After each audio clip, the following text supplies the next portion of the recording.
You before. My name is Janet Keene with Sierra HR Partners. I think it's awesome that the company is kind of organizing all of these opportunities for managers to come and learn more and just sharpen your skills. And I really want it to be something that helps you, where you feel like you're leaving this morning with some tools you can use. So you'll see some of the examples that I have in the training are really basic because, I understand administrative positions. I may not understand specifically the details about the positions that you are managing. And so we're going to use these worksheets to really kind of dial in the general information that I'm going to go over to what you specifically need from your employees. And so, if you want to ask questions about, here's this specific situation, I'm having trouble getting my staff to do well, how can we talk about that? Please let me know those things because it'll make it a lot more effective for you after we go.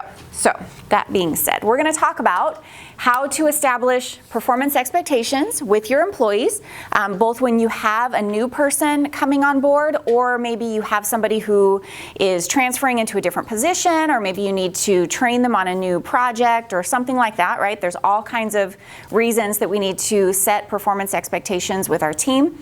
And then if they're not doing those things, what do you do about it? How do we talk to them? Fired. They're just fired. They're out. Today, particularly. It's easy, right? Done. Training done. Hand them a book of all instructions and then let them go. No, we're not doing that. But what do we do, right? Because we want to be able to give instruction and feedback that is clear and actionable. Also keeping in mind that sometimes if we haven't done the greatest job of training somebody in the beginning, maybe the issues that they're having is partly our fault, right? Maybe we need to go back and circle back and say, okay, what should we have done better? How can we bring this person along now? So there's a lot of layers to what's going on. So we will just start going through all of it somehow. Okay, so my boys play soccer. I have lots of soccer references. Just go with me. So the first part, we're going to talk about developing a coaching mindset and how you can see yourself hopefully as the coach of a team rather than somebody who just kind of gives instructions. I know as managers, we all have our own stuff to do, right? Not only are you responsible for a team of people, you've got your own reports, you've got your own people that you're accountable to. So we want to talk about how to see yourself as a coach of a group of people. What are the benefits of clearly setting expectations? Hopefully it makes your world easier when your employees know what they are supposed to do, because there's less for you to go back and kind of babysit and fix. We're going to go through 7 key actions to doing that, and then a couple practice examples. Hopefully, if you want to give me your examples, that'll be more relevant for you, so we'll go through that. And then on the other side, we're going to talk about giving effective feedback, some planning questions. If you need to go into a disciplinary meeting with an employee, we have this worksheet here for you to kind of line out what you need to say. If you've ever sat in a disciplinary or coaching meeting with an employee, you know that it's really easy for all of a sudden it goes sideways and you're talking about like their family drama or other random things that have nothing to do with the topic that you walked in there to discuss with them. And so having some planning questions in place can help you keep control of that meeting and really get across the point that you need. We're going to do some kind of say this, not that, and then how to respond to excuses. Has anybody ever sat with an employee and you're trying to tell them, okay, here's the things that we need you to change, and all of a sudden they're saying, well, this is actually a hostile work environment. Or, you're like, dude, I really just actually need you to do your job. So we're going to go through some of that. So it's amazing the things that people can come up with. All right, so first things first, we talked, if you were in part of our last recruiting and hiring training, we really talked about creating a job description and a job announcement that are accurate descriptions of the job, doing a good job of asking behavioral questions in those interviews to really say, here's what the job requires, tell me about how well you do that, tell me an example of when you've done that. Because really, the kind of prologue to establishing performance expectations is making sure that you've done the right job of hiring in the first place, right? You want somebody who understands the experience that you need, who has the skills that you need. And so all of that plays into it. And then designing an onboarding program that includes appropriate training and mentoring. So you can do a great job of interviewing, and then, a lot of times people show up and it's like trial by fire. You kind of just, all right, go. And a lot of times that's because we as managers are super, super busy. We don't have a lot of time to do anything else. I've been in a situation like that. I bet everybody's been in a situation where you started a new job and you kind of had to figure it out as you go. And some people can do that fairly well. I have a theory that people in management positions, we kind of think, well, I did that. That's how I learned. You should be able to do it, right? And so we sort of just say, what's wrong with you? Just figure it out.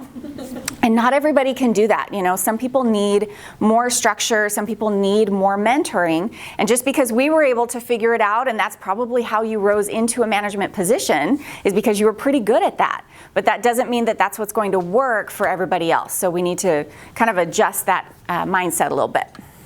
So do the right things in the beginning to help set yourself up for success in managing your team. All right, so developing a coaching mindset. I talk in a lot of different ways about the difference between spending time and investing time, right? So when we spend our money, I can spend money on Starbucks like nobody's business, right? But that's how you end up with, a nice chunk of money, and all of a sudden it's gone, and what in the world did I spend that on? I have no idea.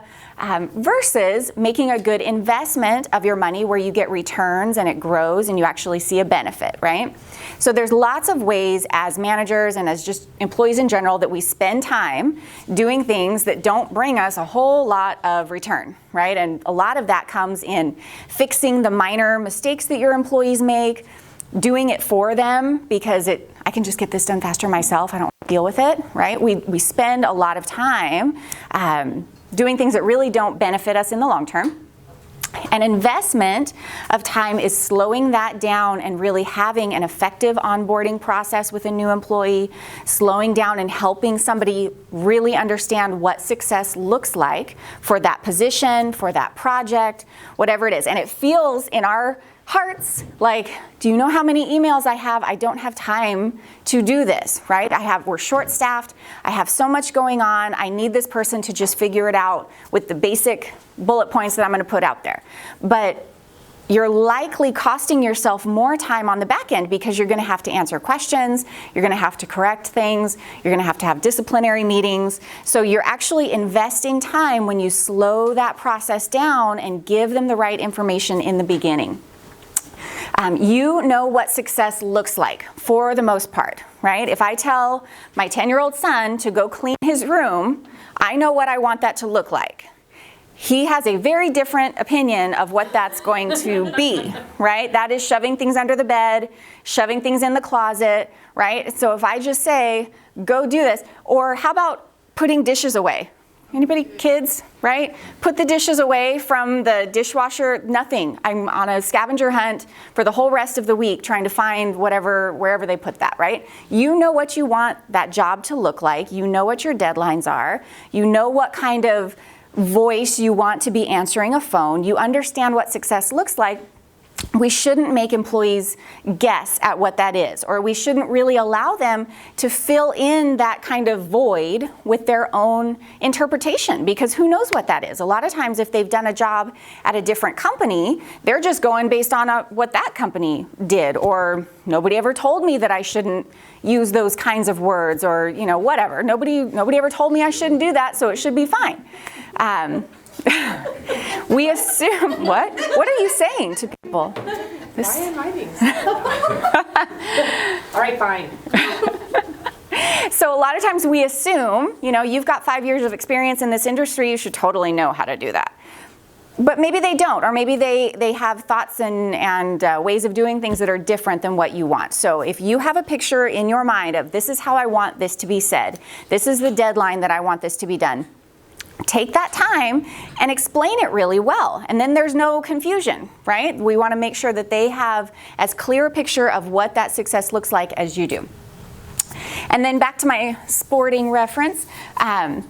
you may have awesome players on your team, right? If I think about soccer teams, there may be a bunch of talented kids out there, but if that coach can't give them, a strategy for how they're going to move around the field, if they can't build trust in those teammates to pass to each other, if they can't do those things, there's not going to be success even though you've got amazing people, right? And so you have amazing employees on your team, but if you're not coordinating their actions, if you're not giving them really clear instructions and the structure where they know where to go if they have questions, who do I go? If things didn't go exactly according to what my training said it would, then you're going to have people kind of scattered about. You're going to have those stars that rise to the top because they know how to figure things out. They're very resourceful.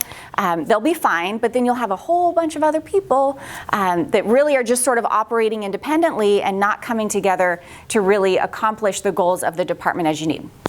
So we want to be a coach and take those awesome players, focus them, and get them working together in the way that you want.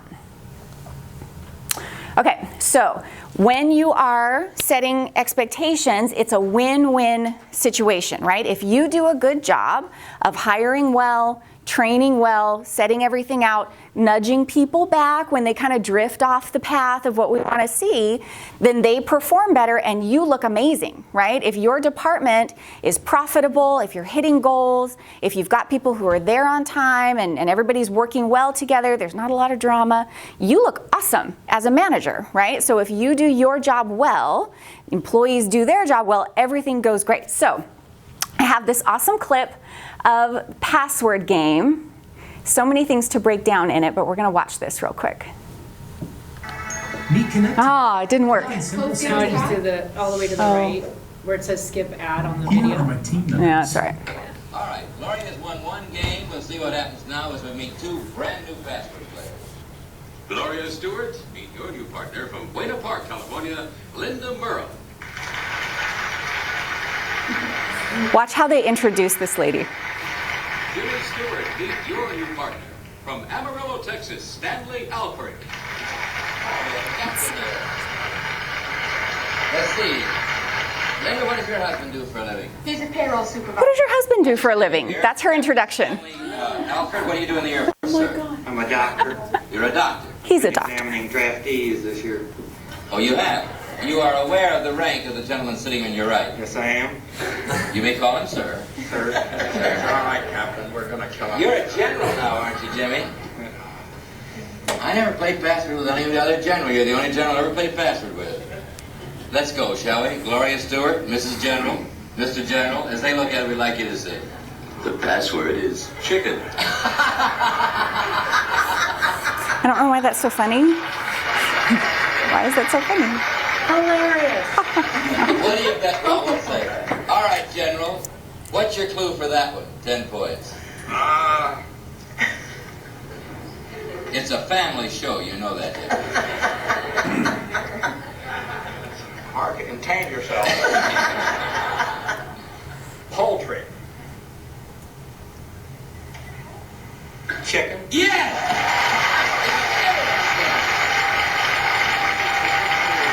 That's very good. I thought you'd say You current. didn't do that.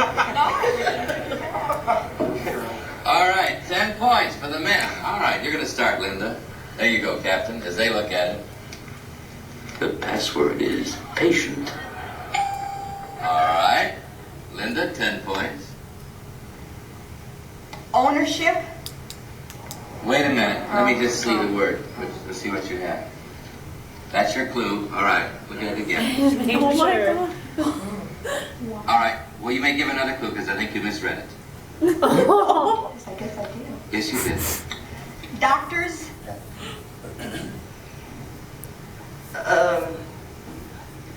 Office. Doctor's office. 9 points, Stanley. Clients. Patient. Patients. Okay.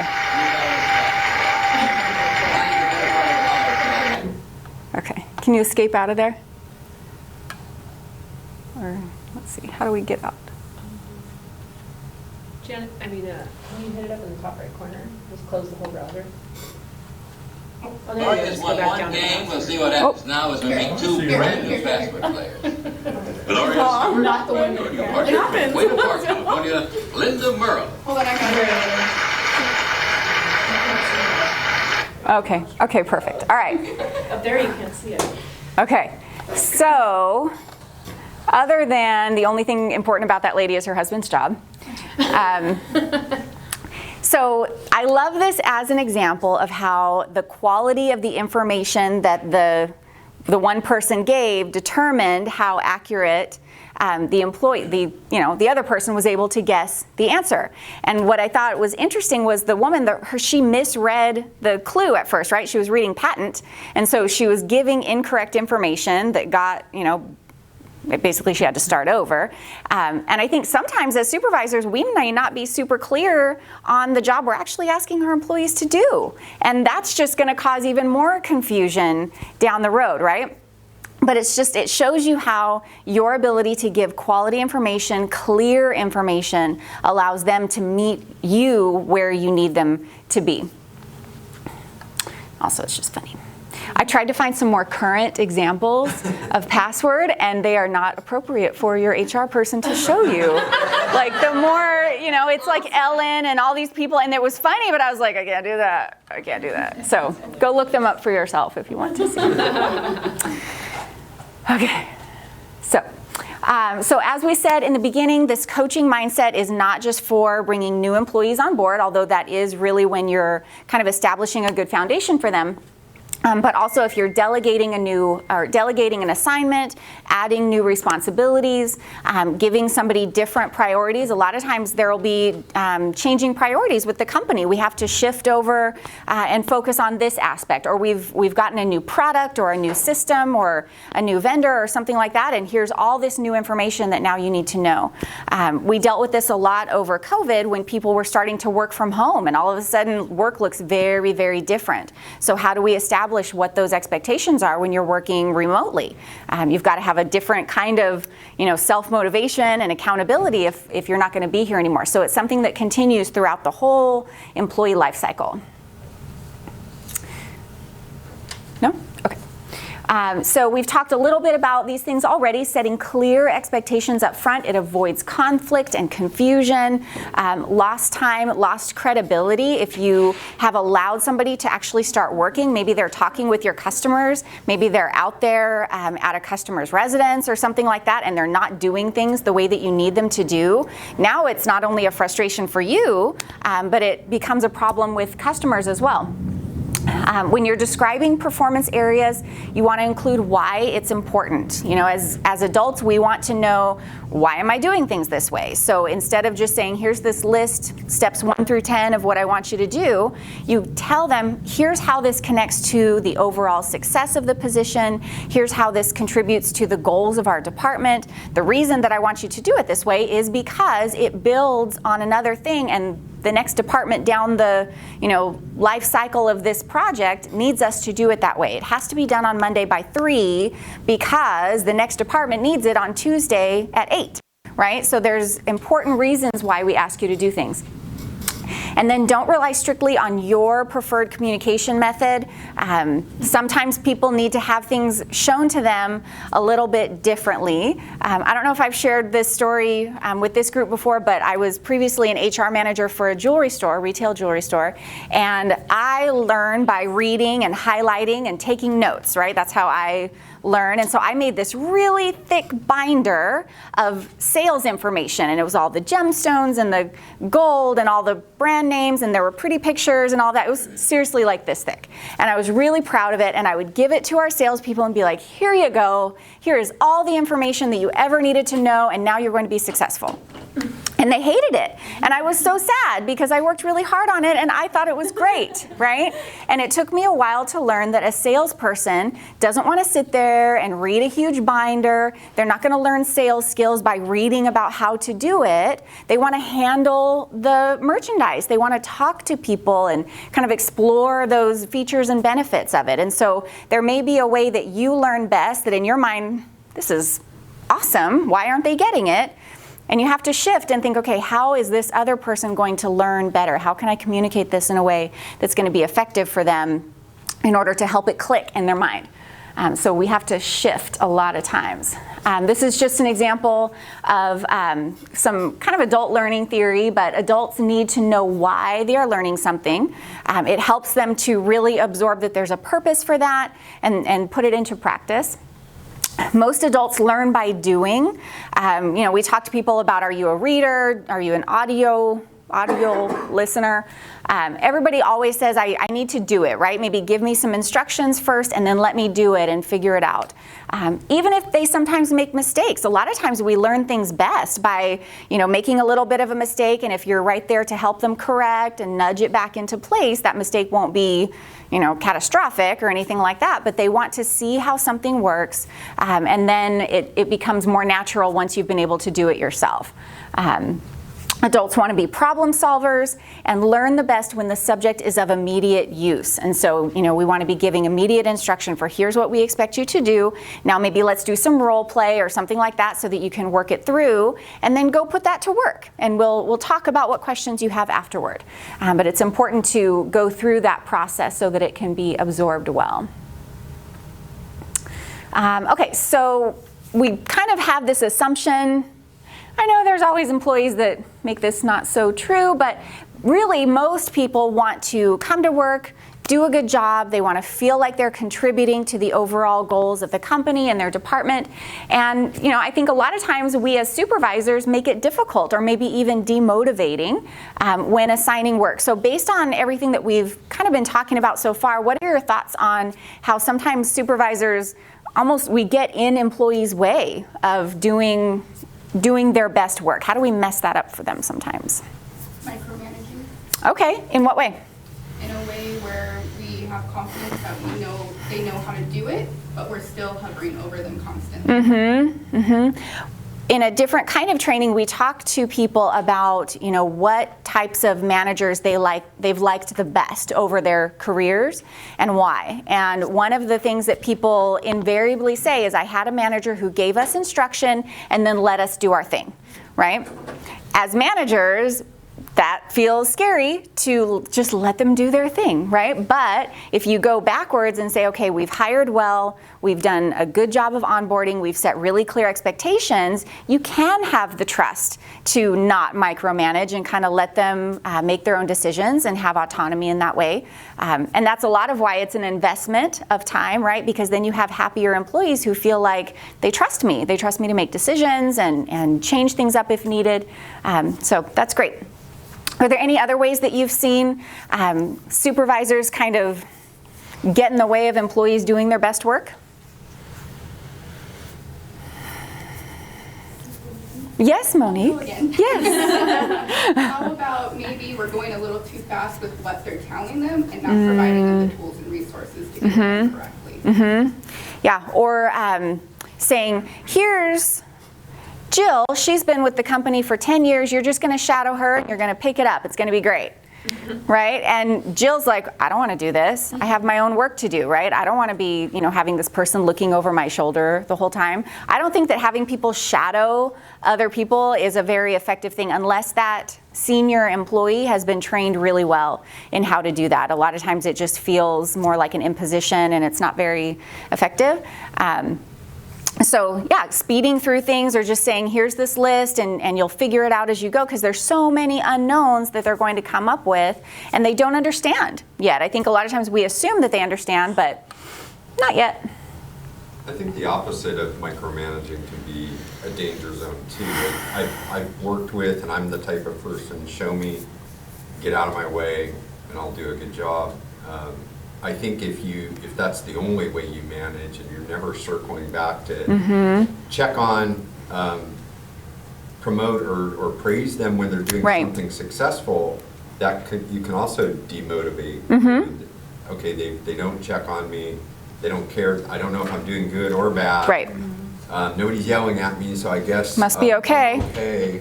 I think that can demotivate, and you're not getting in their way, you're almost getting out of their way too much. Agreed. So. Agreed. People want to feel like their efforts are being seen and kind of on what you're saying, if somebody is off track, but nobody takes the time to come back and go, okay, actually it's this over here, what happens is they sit down for a performance review, right? And it's all bad. And they're like, well, what the heck? Nobody told me, this is how I thought I was trained, and nobody told me otherwise. And then, yeah, you do have people feeling neglected. Even, on the extreme side, if something else has been going on in their employment, you run the risk in situations like that of, well, maybe this is retaliation for something that I've done because nobody ever told me otherwise, So that's good. So somewhere in the middle of micromanaging and completely neglecting them is where we want to be.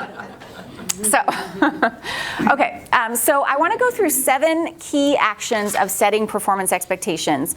And what you have here, what I'd like you to do is think about either an employee where you need to delegate something, or you're kind of shifting their responsibilities, or maybe if you just have kind of a lot of new hires, the way that you want to present certain basics of the job, just think about something that's applicable to your position and your department. And we're going to go through, and I'd like you to just sort of write out some notes, because like I said, I want you to come away from this morning with something that you feel like you can use and put into practice.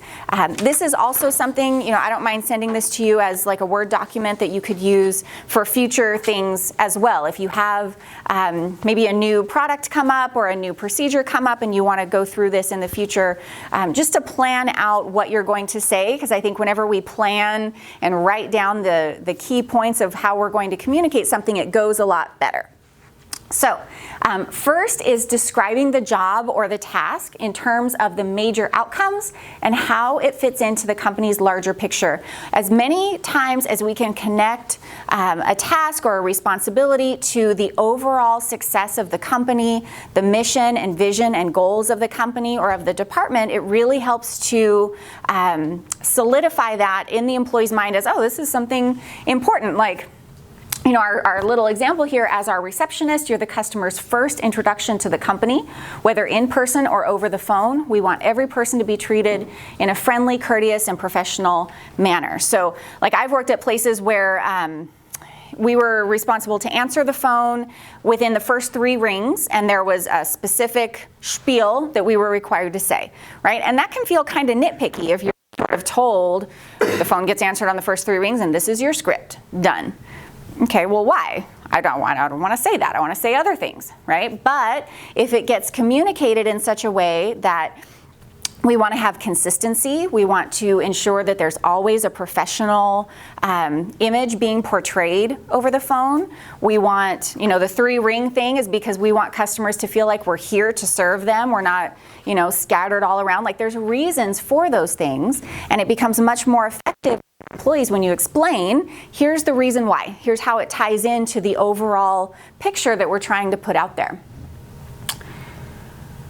So I did some looking on your website and pulled just some phrases that I saw that I thought were kind of interesting that you can maybe pull in to when you're setting performance expectations with people. So improving quality of life, that's a big statement, right? So what does that mean, to improve somebody's quality of life? A lot of times, like for me, that might mean taking things off my plate that I don't have to worry about, making me not have to make a million calls to follow up on when something is going to be done. So I know that that refers to the products that you're actually selling and installing, but that's a larger commitment. When you really think about people are short on time, I don't have time to follow up with a company to find out when something's going to happen or figure out a billing situation or whatever. So we can improve their quality of life by taking away the stress and worry, So you can talk to field employees about that, and you can also talk to administrative people. You say a lot about family owned and operated. That's a big claim too. That tells people we see you as an individual, we're part of your community, we're committed to you as a person because we live, in the same neighborhoods as you. So you can connect that kind of value when you're talking about customer communications.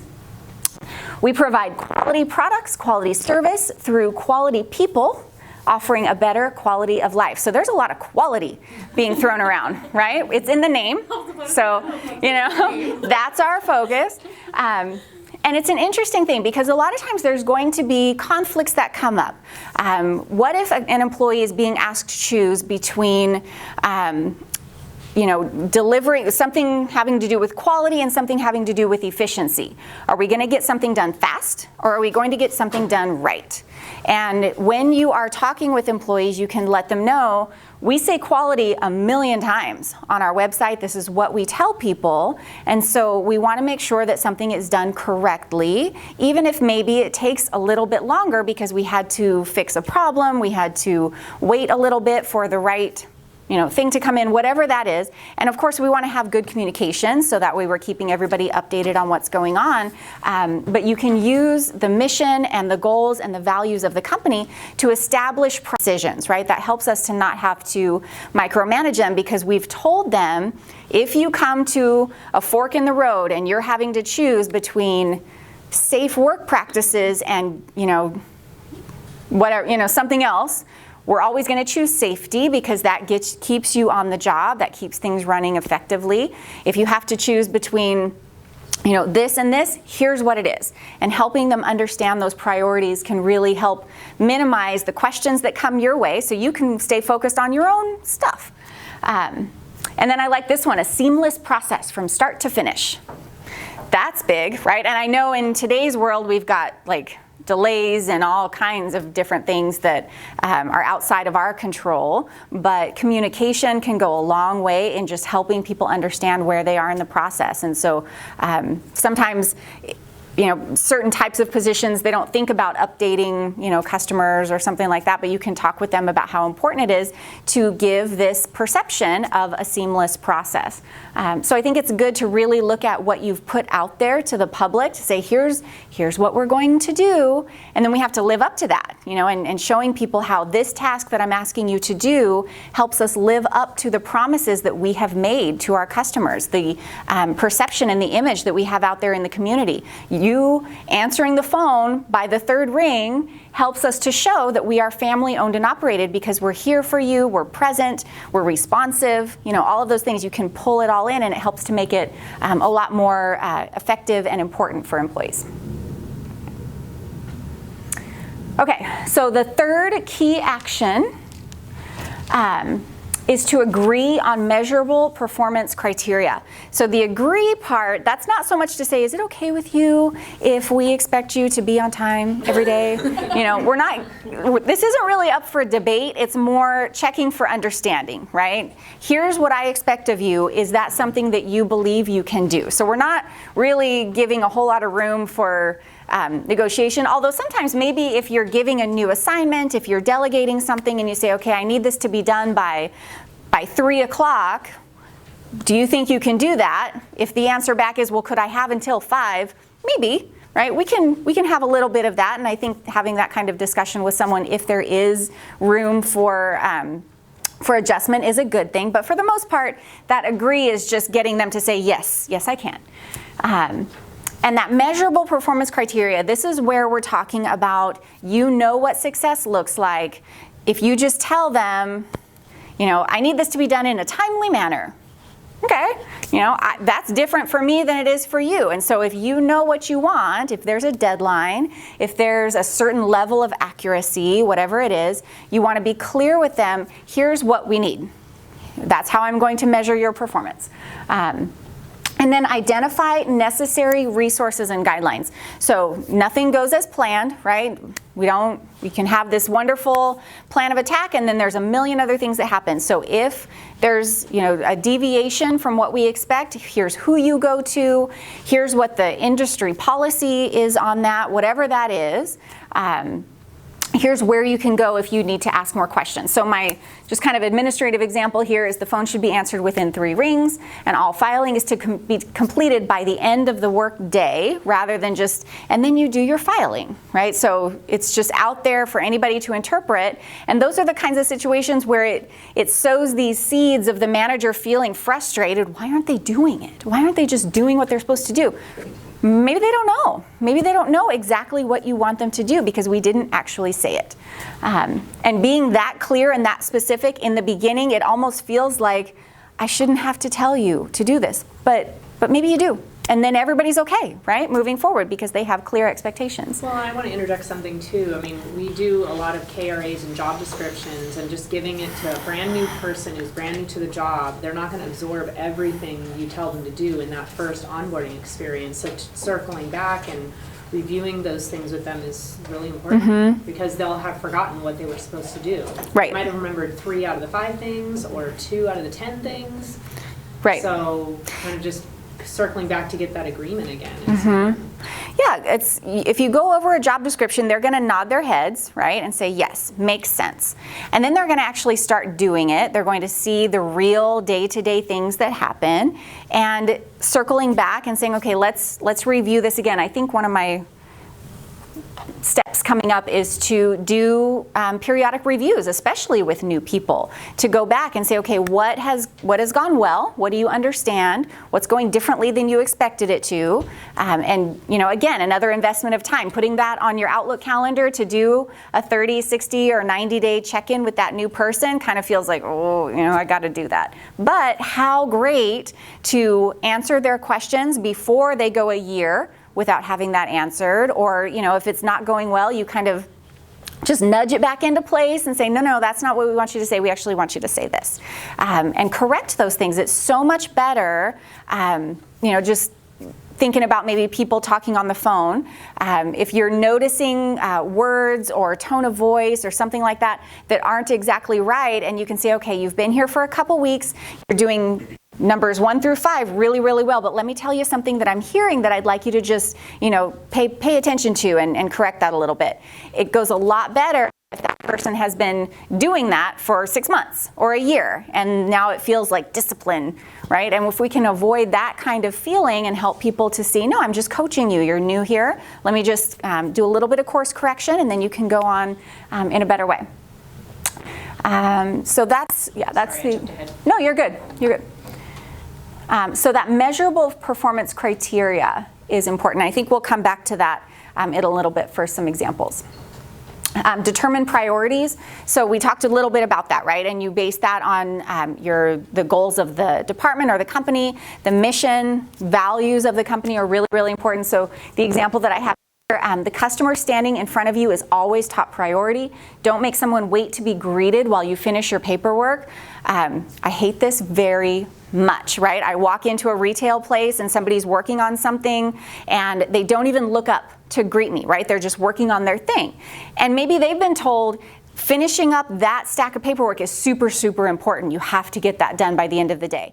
So that is a measurable performance criteria, right? So we need you here on time. Your performance criteria is 6 an hour. What is the consequence if that doesn't happen? They can make it up during the week, but then that's when we have, like, if they don't show up anytime during that week, then that kind of affects the day that they miss those leads. They can't make up for it during that week. Okay. Because they're not there to do it. So there's a total at the end of the week that we need to have. At the end of the week, and if they don't show up to maybe make up or try and reach that goal, then they just we miss out on those leads for the week. And that's important because it affects the team. It affects the whole team. It affects the amount of work that the people who call are going to be able to do, right? And so maybe a less effective way to say all of that to a new person would be to say, we need you to show up. We need you to turn in enough leads, just being really general about it. But if you talk about attendance is really important, being on time, we need you to show up every day, because overall for the course of the week, your average has to be 6 an hour. And if you're late or you're absent, now you've got a lot more to make up, and there's specific goals and specific criteria because this other department needs it, right? And being really clear in that measurable performance criteria, because that's what lets the employee know that they're doing it right, or they're missing the boat, right? Several pieces down the road, you want to show them like the whole puzzle rather than just their little piece, because there's some interesting things happening over here, like in the corners, right? And ultimately, how does that connect up with the customer who has a finished product that's happy, that improves the quality of their life, right? You standing here in Home Depot is improving the quality of somebody's life. That's a big deal, right? And it can feel maybe a little bit cheesy sometimes to talk in that way, but it can help them to see the thing that I'm doing has a greater purpose. There's something really awesome that happens at the end of it. Yeah, I want to interject one quick thing. I'm sorry, I keep interrupting, but when we were prepping for the meeting in here, Robbie was in here cleaning his kit, and we were chatting about, you know, what he was doing, and he was cleaning his kit out, and he's like, Friday is my Monday. Last night I just sold a family, this mom who has 4 kids, and they had 36 grains of hardness. She's washing clothes in that, she's cooking meals in that, she's giving her kids baths in that, and it's wrecking their appliances. Imagine what it's doing to their skin. So he really understands how important it was for him to get out to that person's house and explain to them that why quality water would change the quality of their life. And so I think having that like testimony almost given to your team by a salesperson would make a huge difference. Well, I know Ron used to show them That's all great. water tests. I don't Yeah. know, does he still do that? I think they do it after they've been here a few days, and I think with the Home Depot people, because they're hiring in other, like Bakersfield and stuff, I think it would be. Like Deja, have you ever seen a water test? I have, yeah, Oh. and we've actually shown a couple of people, there was a couple that missed it in Bakersfield, but Craig did it. in, Oh, good, okay, good. Oh, yeah. Bakersfield for the team as well. Okay, Yeah, or great. even have Yeah. have it recorded and show them on the times when you can't get Craig or Juan to do Or that. I feel like it'd be Right, good yeah. how you said for Robbie to do it. Like it doesn't Yeah. necessarily have to be the management because at least I Well, feel Ron like does this a should. fun water test. Yeah, no, of But course. that But I'm saying, testimony but can exactly. see. But see, to some people, especially like the newer generation, they see it as like, oh, like that's rehearsed. But if it's somebody else Yeah. is up there showing them, it's an actual individual that they can relate to, and it's actual examples. Like, okay, no, now this is someone who actually, who's like he's just talking. Robbie doesn't sound rehearsed. Right. You know what I Right. mean? So I feel like they'll connect with that, and then it sticks into somebody's brain more. They pay more attention because they have examples now instead of And just that- showing them something. Yeah, and that I agree. helps them I not agree. only see their, like she was saying, I mean, in my head, I'm thinking, I buy puzzles and I do puzzles, and when I look at a whole picture, I'm like, oh, okay, I understand where this piece goes, but if someone only understands I'm only responsible for this, and it really doesn't matter what everybody else is doing, and I don't have the strength or the energy, or I'm too stressed to go to work today, well, then you should see how that one missing piece affects the whole puzzle. So there's lots of ways we can learn to do that together, and give you guys better tools to do that. Yeah, and they're asking me to do this thing for a reason that affects To me. Yeah, I don't get it. Why do I have to do that? That's stupid, right? It's not stupid. There's a reason for it. It plays into so many other things. And I like your example of having, another employee give those testimonials, because, I think employees feel like, well, management's supposed to say that. But that's what I mean. But It's this is not somebody rehearsed. like me who really believes in what Exactly, they're that's what I doing. mean, yeah. Yeah, it's not just my boss is kind of giving me this spiel. I could see Robbie was so convicted about that. I don't know if you were listening to the story, I think but this is probably what we need, that says every department how it. I think that's really cool. Yeah, a With chart. updated photos, Yeah. maybe. Yeah. 1970. Oh no, that's fine. This is really cool. I'll show that So over we to can Daisha. let them know that you fit in this. This. I'm gonna put Terry on that today. I'm glad that you bring that up, because I actually talked to Juan about Robbie doing one of our meetings too as well. Oh, yeah. Because He was so it coming excited this from, morning. yeah, It's coming from hilarious. someone else, That's cool. they may take the information differently. Right. Yeah, I agree. I love that. It was really cool. Okay, how about talking about performance criteria when it comes to attendance and reliability? That's what Deja was just talking about. And then taking breaks. Does anybody have issues with employees taking the right kinds of breaks and coming back on time and dealing with all of that, right? How can we give them some measurable, again, we're kind of talking about numbers here, so the measurableness is important, but I think where we get in our own way sometimes is if we try to tell an employee that being on time is important. But then you've got some people who are walking in 5-10 minutes late and nothing ever happens, so maybe it's not so important. Why, if you've got employees where that's important, showing up on time or coming back from a break on time or making sure that they actually does anybody's staff not want to go and take their lunches or take their breaks or something? Yeah. Why? I have one employee that I have to continuously always tell her, make sure you take your breaks, make sure you're go on your lunch. I don't want you at your desk. Yeah. Go to the break room, come back in 30 minutes. Right. And because she wants to work because she doesn't want to just sit there and she gets bored. And I'm like, you have to take your 30-minute lunch. So, but why? Why does she have to do You it? have to take your 30-minute lunch. You do have to take a break. Why? It is one of the biggest laws in California. That you Okay. have to take your breaks, you have to take a 10-minute, 2 hours, and then your half an hour after your 4th hour. Okay. Brenda will yell at you if she sees her check. That's it. See, now there you go. That's a. It frustrates Brenda. She's in the wheel too. She's in the puzzle too. Pissing off the corner of the puzzle. Recently learning and letting them know you have to be clocked out the full 30 minutes. It does matter. And not a minute before, and no, you don't have that, oh, I thought I had 5-minute leeway, like, Right. no. But it's also for the employee as I was well. gonna say- Exactly. Yeah. For them And I to feel like walk away instead and of- take a breath, They get to recharge. reset. Yeah. Yeah, it's for the employees. Yeah. too. Yeah. Yeah, because Pain. over a week and then not taking any breaks, it might be fine on one day, but over several days at a time. Right. Yeah, it's in a lot of positions too, it's a safety issue. So if you've got solar guys on a roof or plumbers that are out in the heat, we present it in a way that, look, I need you to take your 10 because you're gonna catch your breath, cool off, sit under a shade tree, you're back to work, clock out for lunch, get your nutrients in, hydrate, Yep. things like that. It should be painted as a picture of, that's for your benefit and we care about you. Yeah. We want you to be happy, we want you to be safe, we want you to be healthy. Because if you take a 10 or a 30, you're gonna come back 100%. And you're gonna be more productive. Yeah. Yeah. Yeah. So there's the legal compliance issue. Yes. And it makes Brenda mad. And avoiding Brenda's wrath, also important, right?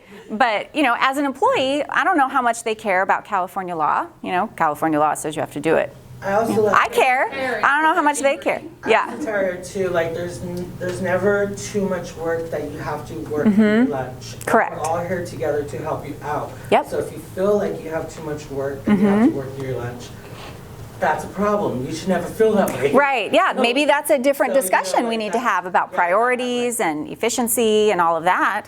Yeah. Yeah, so, you know, like Mark said, addressing an issue like that to say, here's what our standard is. You know, you take at least your 30 before you've completed 5 hours of work. You could take a full 30. You know, here's what, that's a measurable performance criteria. The reason why is because we care about your health and your safety and your productivity.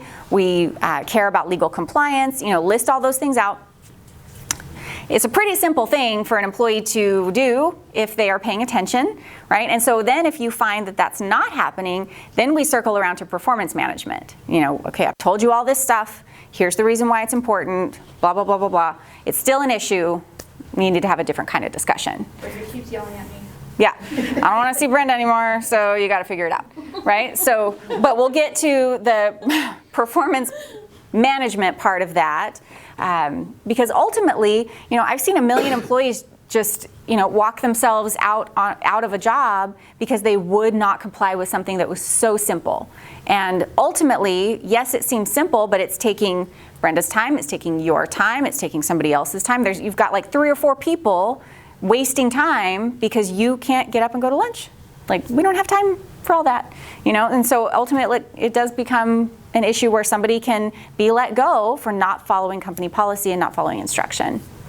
So we'll circle back around to that.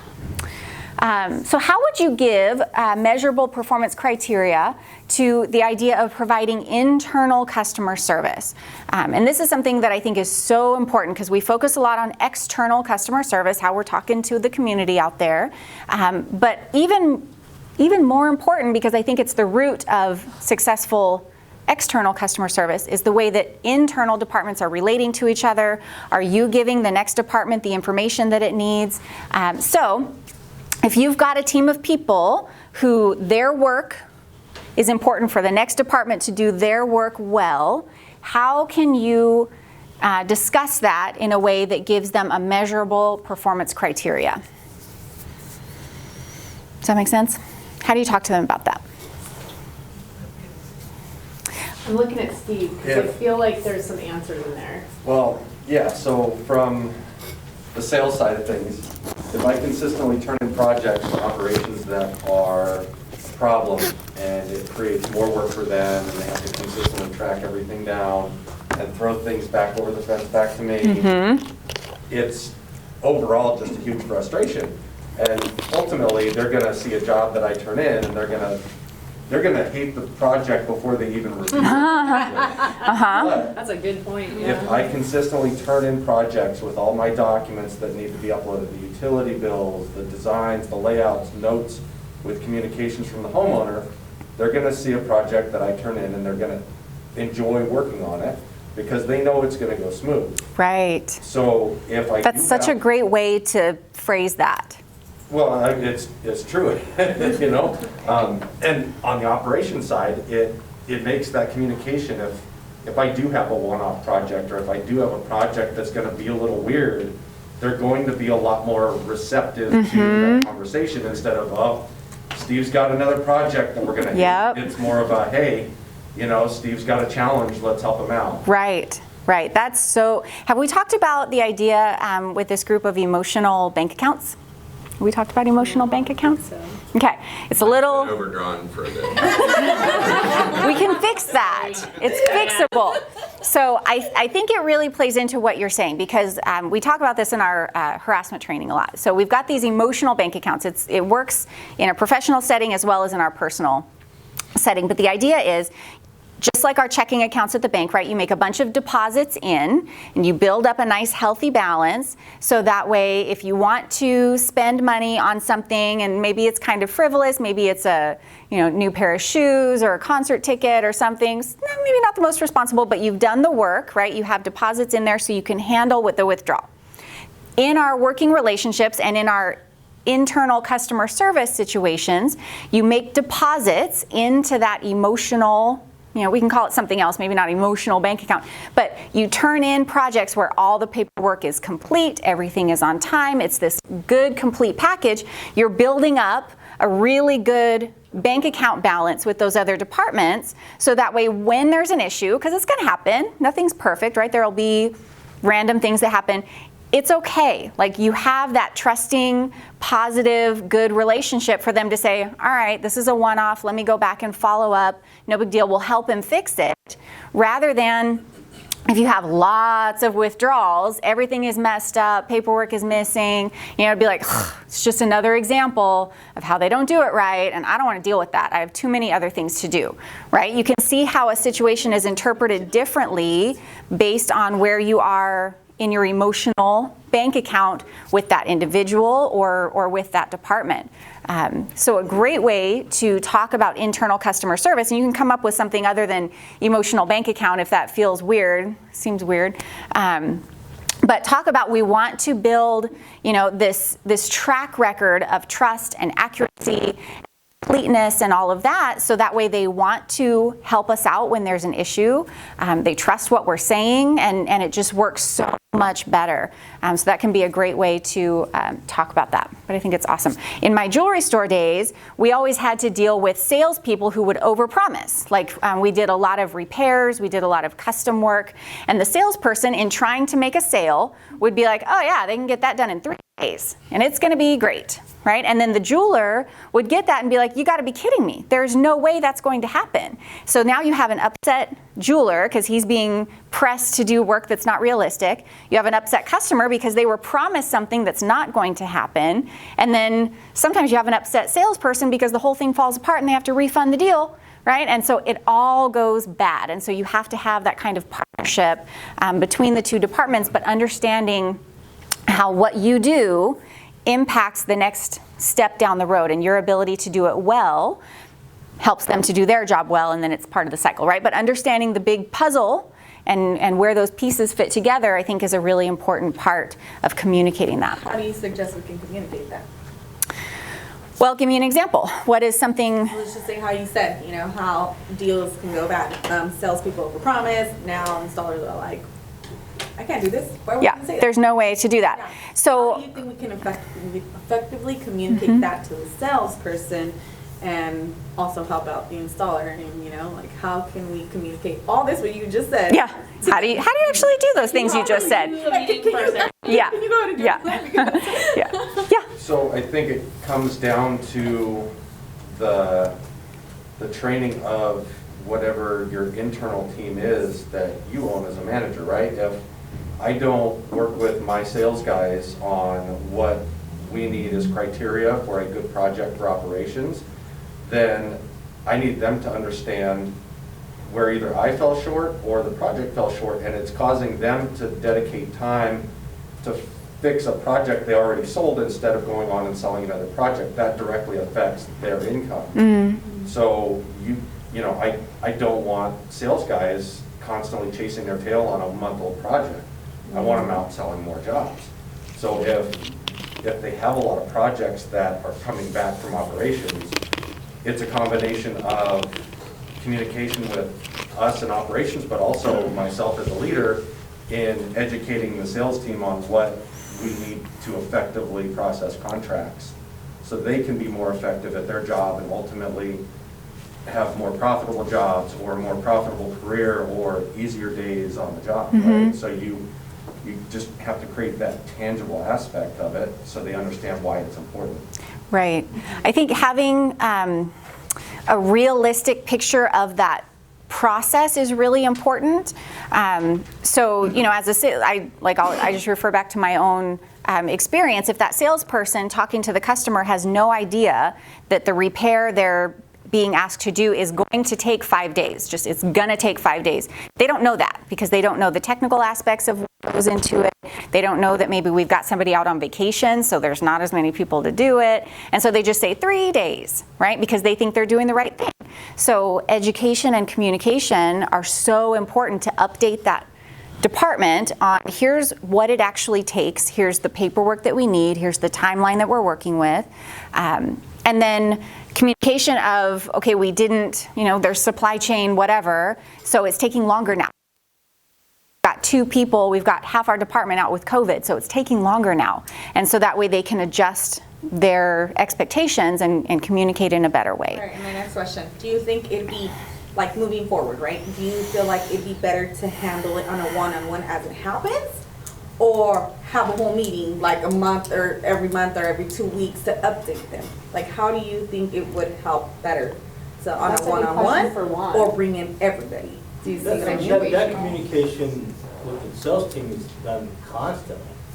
As far as not to mention how the installation is going to be done. So even on our paperwork that says, you know, the part of the installation process will be determined by the installer and the homeowners to best, you know, possible location. But sometimes, you know, some of the sales reps, they do have some experience and they'll say a few things.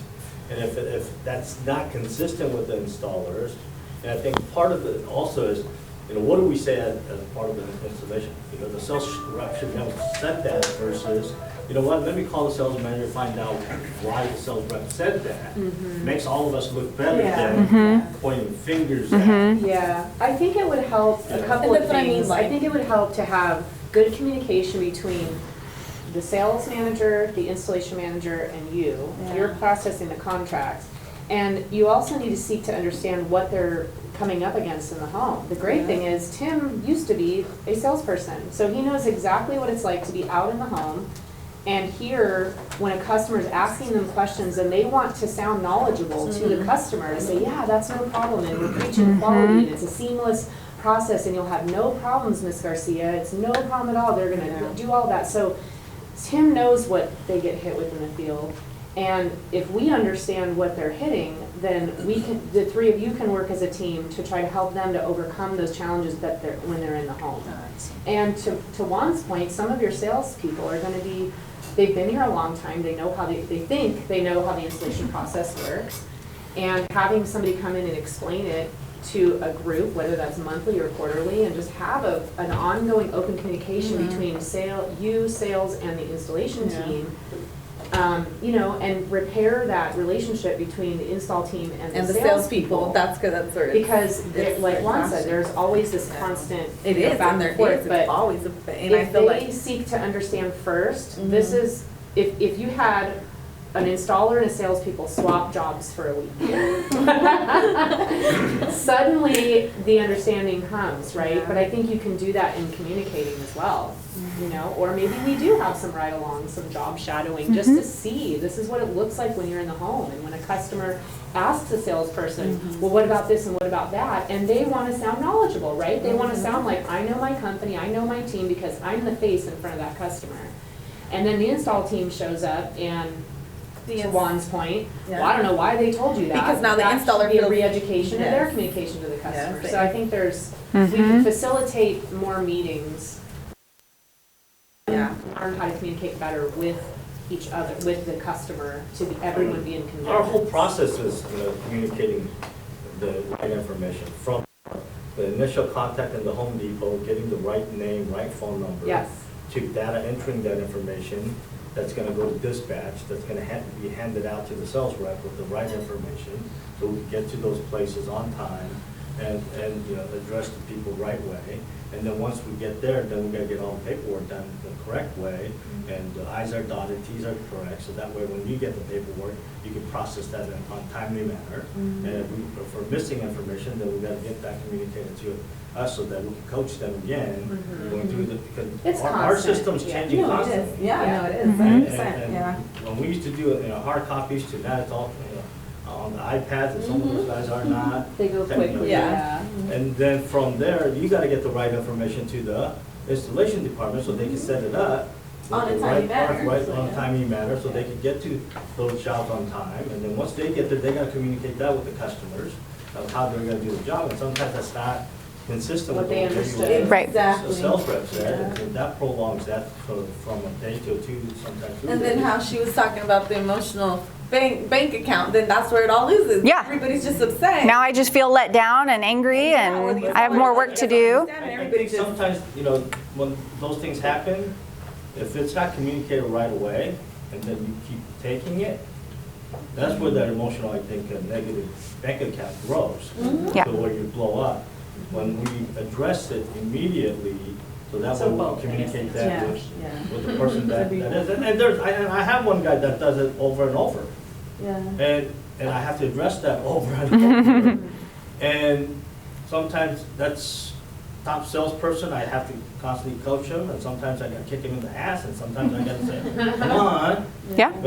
But I have that communication, I could. Impacts maybe the quality of the experience that the customer has overall. And so, we want to make sure that we're giving accurate information over just saying what seems right in the moment to make that person happy or make them feel like they want to agree to the deal or whatever.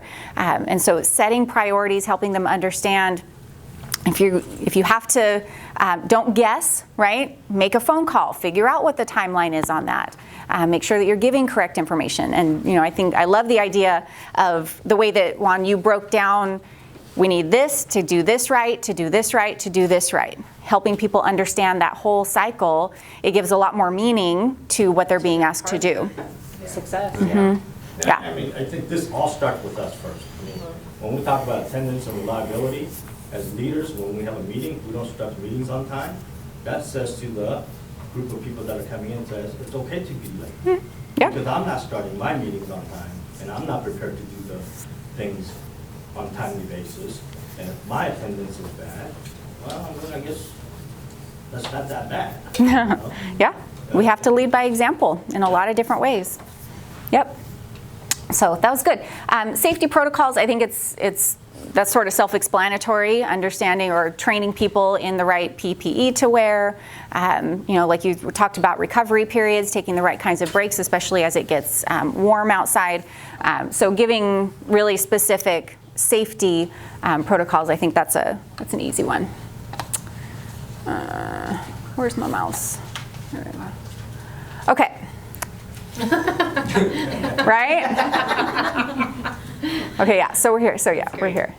So what I want you to do, this planning questions thing, I think is a great tool that I encourage you to use just as maybe thought prompts as you're maybe orienting a new employee to a position or explaining something. It can just be some topics to go through to help guide that process. You can use that as a reference and resource for later. Okay. Pick it back up. I think more people will come. All right, so we've done an awesome job of hiring right, and we set good performance expectations, and everybody's super, super clear, and so we should just have success all the time, right? Everybody should do what they're supposed to do and show up on time, and everything's great.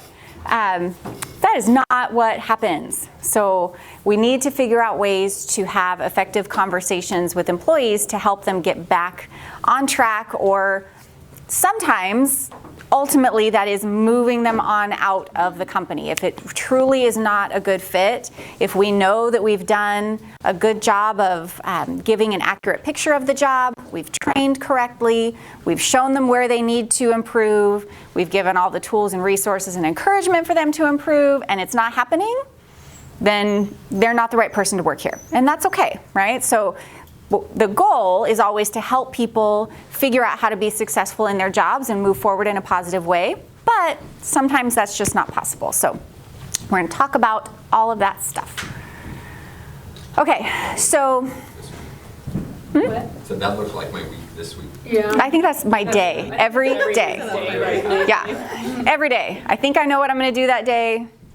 No, that's not what happens. Our HVAC people are on the roof fixing. Okay. So it's Okay, it's not an earthquake.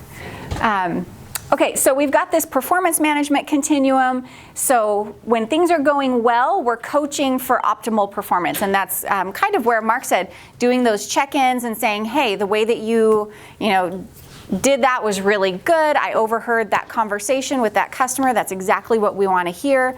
I think as much as you can catch them doing something right and congratulate and recognize good performance, it helps to incentivize them, right? Every employee, every person wants to feel that they're being seen, that their efforts are recognized, and that you're saying, great, you hit that goal this week, you knocked it out of the park, that's exactly what we want to see. Keep it up, right? So as much as we can coach and appreciate, then you help things continue to go in a good direction. Sometimes we do need to take corrective action. And so why do we avoid it?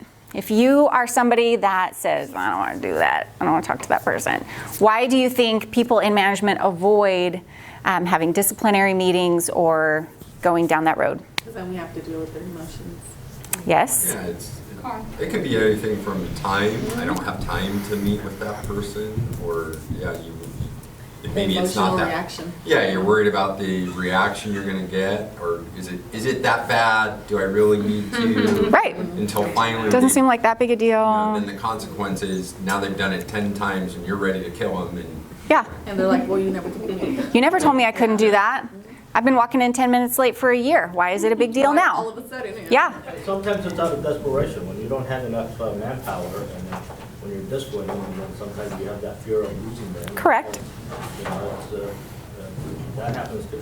Mm-hmm. Especially if they're top people, Mm-hmm. and you have to discipline, but if you do, and then you get them pissed off, and what if they leave, and now, man, we really. Yeah. I think that's why it's so important to compliment. When you've got to catch people doing things right, and if you're doing that more often, Sure.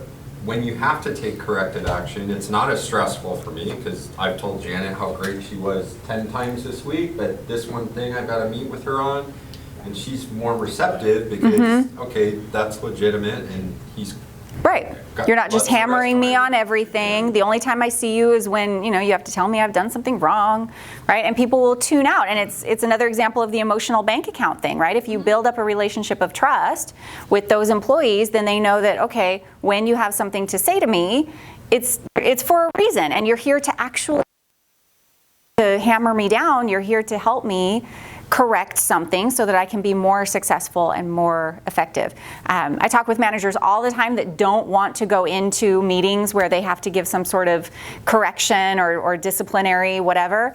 And I always try to say, put yourself in the mindset that you are there to help them be successful in their job. You're there to help them keep their job, because the uncompassionate thing would be to let somebody just flounder around and keep making mistakes until ultimately they get fired, right? That's a crappy thing to do to somebody. The compassionate thing, the good management thing to do would be to sit down with someone and say, hey, you've got this thing going on that doesn't match up with what our standards are. Here's how I'd like you to correct it so that you can be successful and keep your job, right? And you just kind of have to make that switch in your mind. I'm not here to tell them they're horrible. I'm here to help them stay with this company because ultimately we want them to be successful. And if you can communicate that to your employee with this sort of overall trusting, supportive, encouraging relationship that you have with them, it'll be received, hopefully, much better. Not all the time. Some people are going to take those things and they're just going to feel like the victim right away. We can't do anything about that, right? You can't control how somebody's going to receive your message.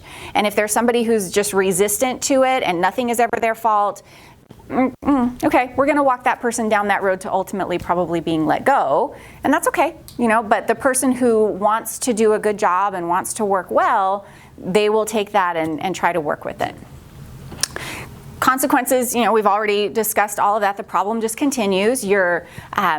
All of your people who are really good, they're getting mad, right? Because they see this other person being allowed to do whatever. There's tons of legal risk that comes in avoiding those discussions, because when you do decide to take action, if there was any kind of protected activity, protected class situation recently, now we have risk of discrimination or retaliation complaints, all of it, right? So your ability to have good performance management conversations, it really is, again, you know, investment of time in making everything else go well.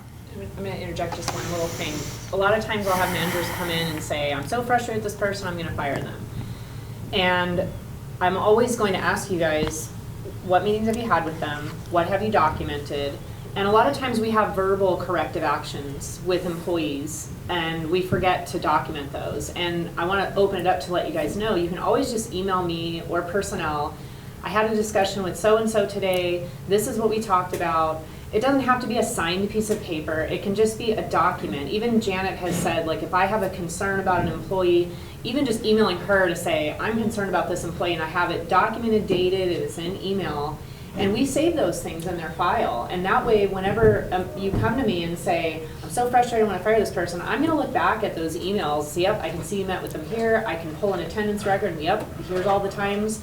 And even if you put it on their time card and say, came in late, discussed importance of timeliness, those are all things we can refer back to bring in front of the employee and say, here's some measurable things that I told you about, and we asked for corrective action. We're kind of at a point where we need to part ways. So it's really important not to just assume that, you know, a verbal conversation you had with someone 3 times sunk into them. Right. But you can always just email it to me or to personnel so we can keep that on file, and at least we know your understanding. Those emails, like, you have talked to them. I try to put it, you know, help us help you. You know, if ultimately what you want to do is let somebody go, and you're going to go to Monique or go to Jill and say, I got to get rid of this person, this isn't working out, right? I've seen it happen over and over and over again where there's been ongoing issues with somebody, usually, you know, minor things, but they all collect up. We've never really talked to them, or maybe there's been like a really small verbal warning or something like that, but there's no documentation. And then that person has some kind of workplace injury, and then they just, you know, had a workers' comp claim, and something happens, and you're like, well, seriously, that's it. You know, I've been bugged about this for the past 2 years, and that's it.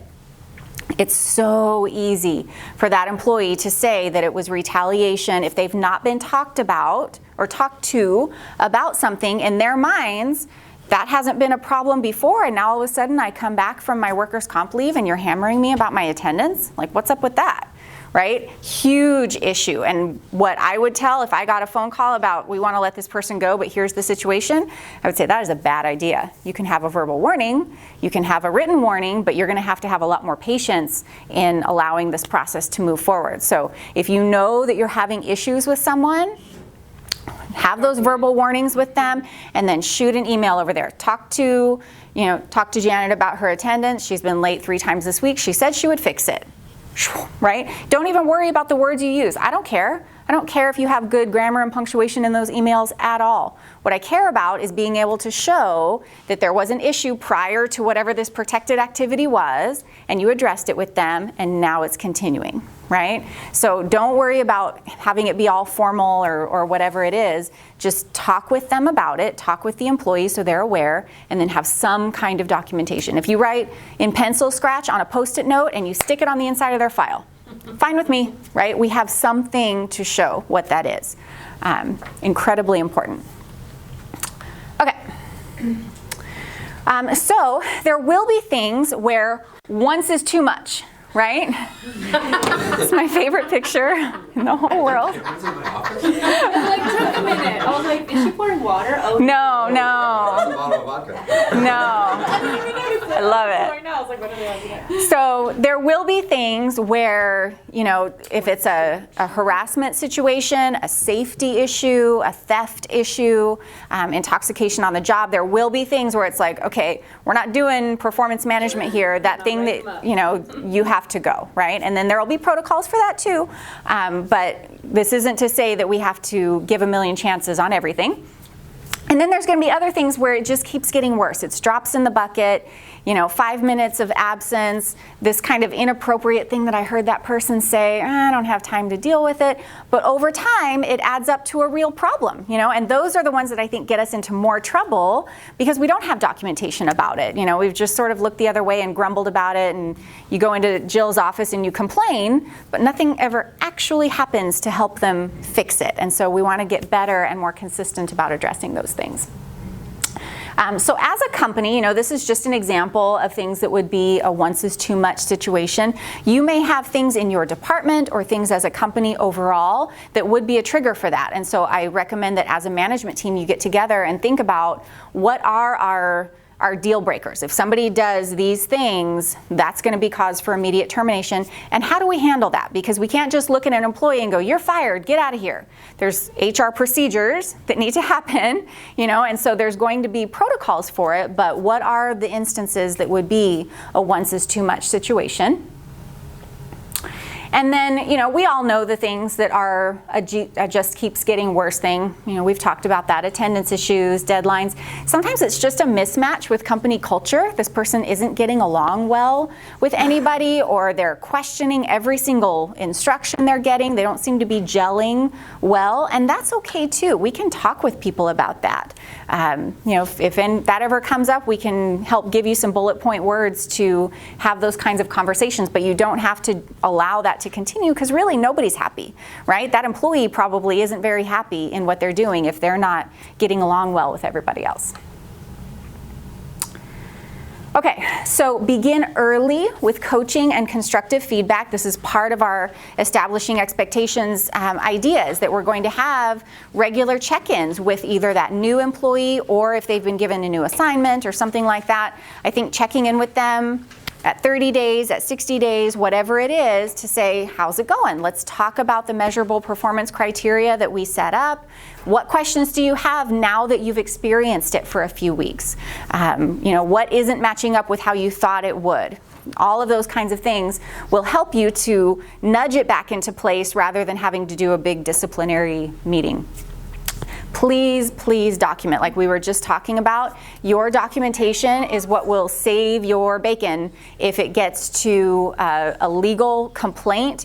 If you get a notice from the Department of Fair Employment and Housing saying that it was wrongful termination for whatever, and you have no notes, it's a bad feeling. I will tell you that from experience. And you're trying to think, well, why did I do that? What did I say to that person? Why did I make that decision? And the statute of limitations on those claims is 3 years. It could even be up to 4 years. And so if you got a claim saying, why did you do that with that person 3 years ago?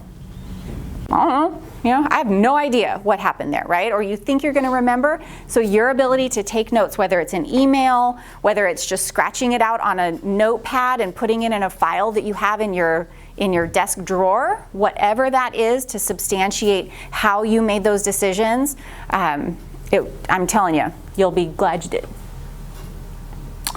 So the biggest way that I like to present these kinds of conversations is to identify the gap between agreed upon expectations and their present performance. And so this goes back into establishing those good performance criteria. We talked about the need to have six leads an hour, right? An average of that over the course of the week. What I'm seeing from you is 4 or 2 or whatever. And I think that that's probably because you have really spotty attendance. You're missing lots of time, you're not coming back on time, and that's getting in the way of you developing the number that you need, right? So here's what our expectation is, and here's what I see from you.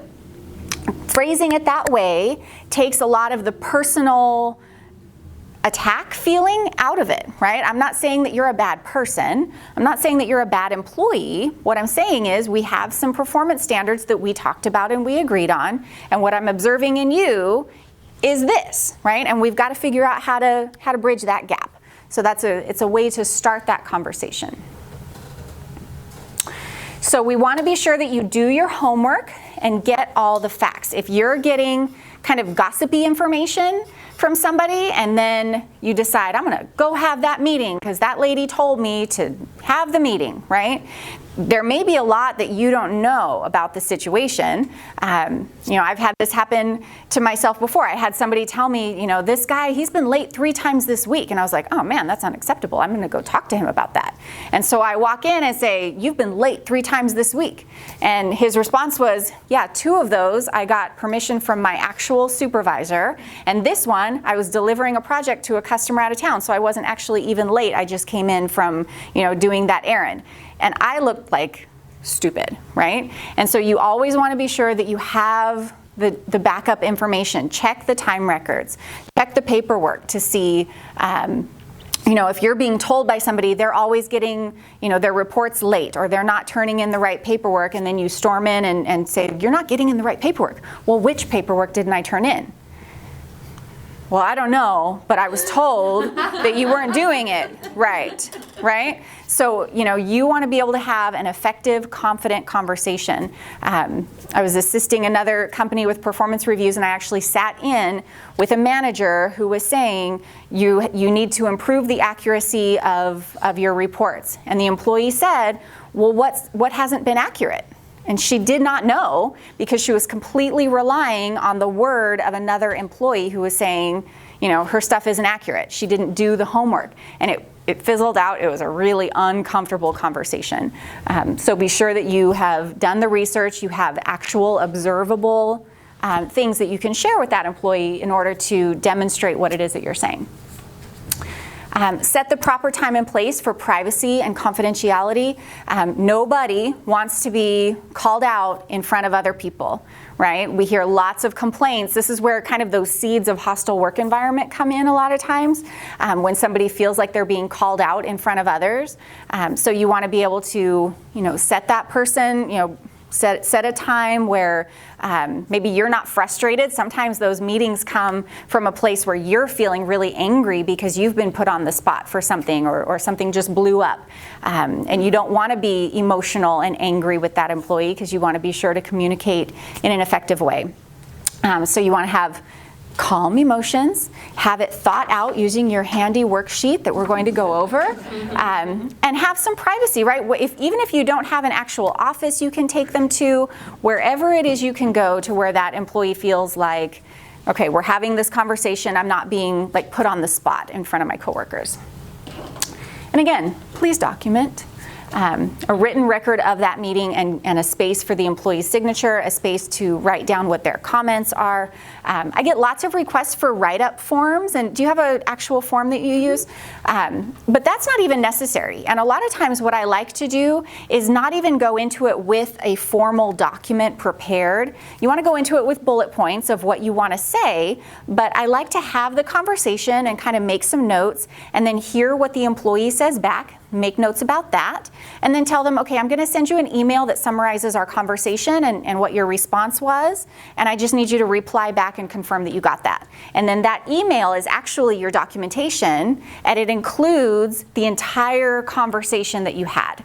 Does that make sense? So it's not just you writing out all these performance issues, it's here's what I shared, here's what you told me back, and then you've got email, time and date stamp on it. You kind of have everything all together in one document. So you want to plan ahead. If the forms that you're using are working well, then that's great, but I really like the follow-up email to capture everything that goes along with it. Okay. Let's see, so appropriate disciplinary steps. We've talked about, some different things that you can do, verbal warnings, written warnings, a suspension or something like that.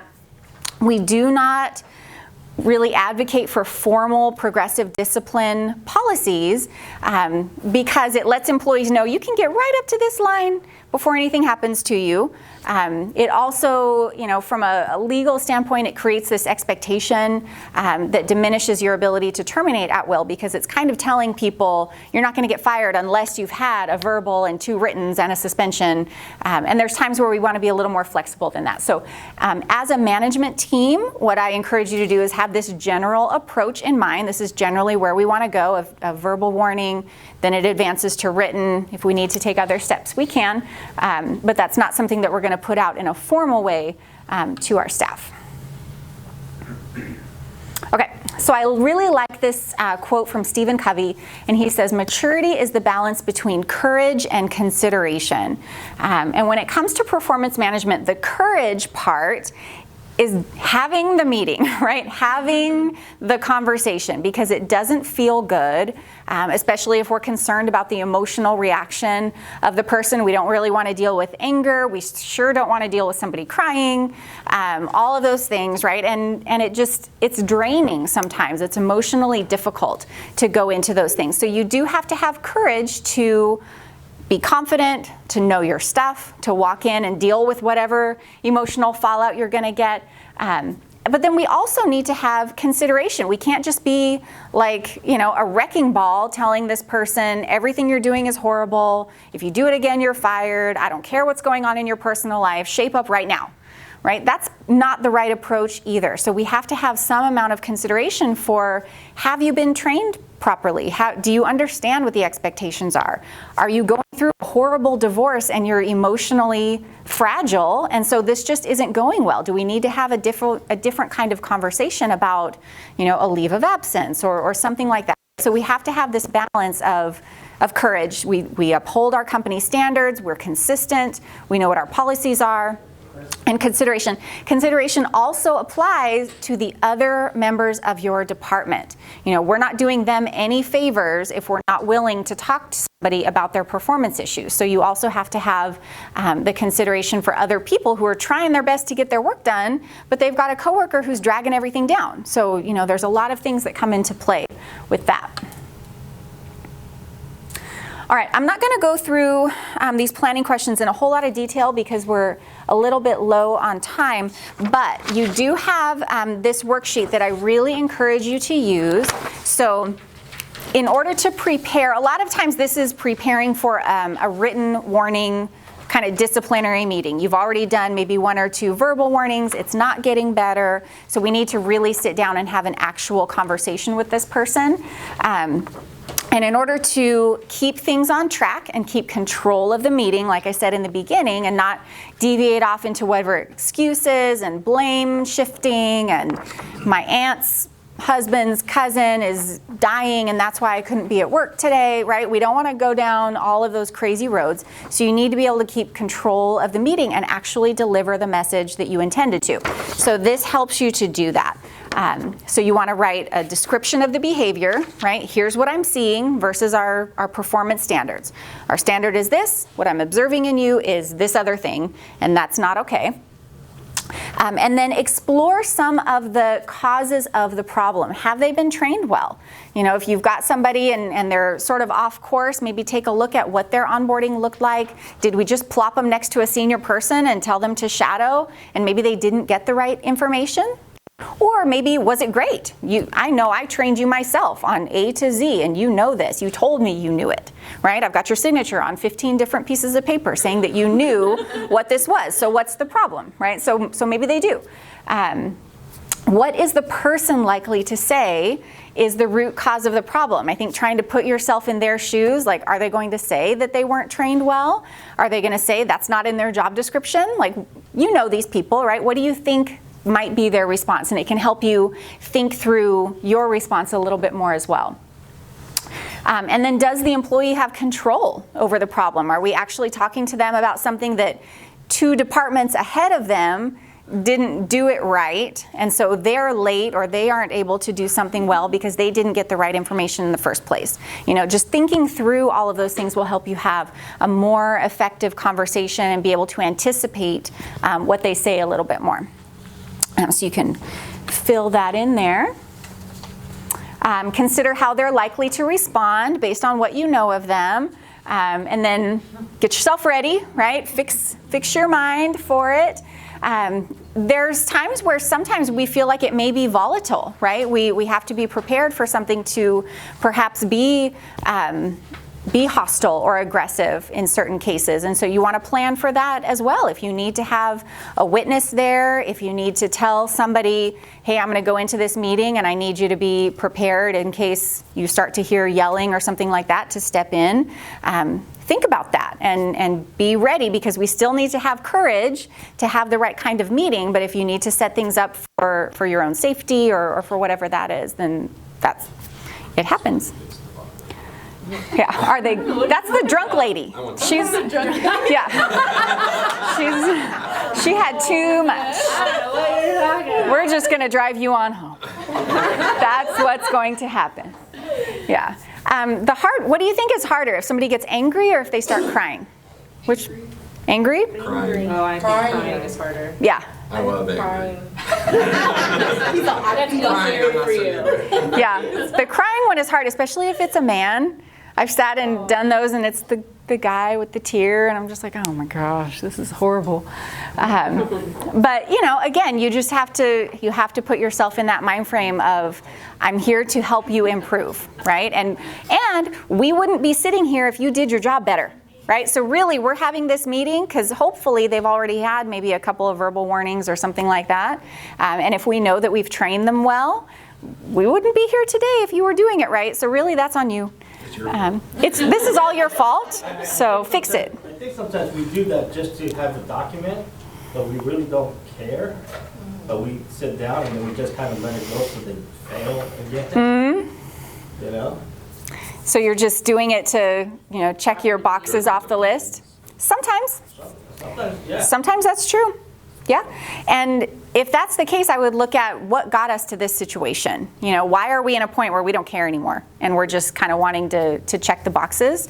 And go back to the hiring, the interview and the hiring. Yeah. It's a good hire to begin with. Correct. Maybe it wasn't. You're the one that hired that person because you saw something in that person. So where did it go wrong?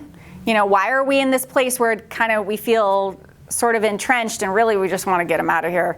But HR told me I had to write them up first, right? So where did that come from? Because we can avoid it in the future. Yeah. But yeah. And I don't mind being part of those meetings too. I mean, I've had managers come and, they're frustrated. They want to fire the person and they're getting frustrated because I'm walking them through, well, how did this happen? Where did this go? And it's really useful knowledge for me to even be involved in those meetings with the employee and the manager, so that it might give the employee a little bit more confidence to say, well, I don't like this and I don't like that. And then, without the manager having to be the one to respond and get frustrated and say, well, you did that, and then it turns into an argument, having an additional person there to diffuse the anger or the sadness or whatever, helps. Yeah. So I don't mind seeing parts of that too.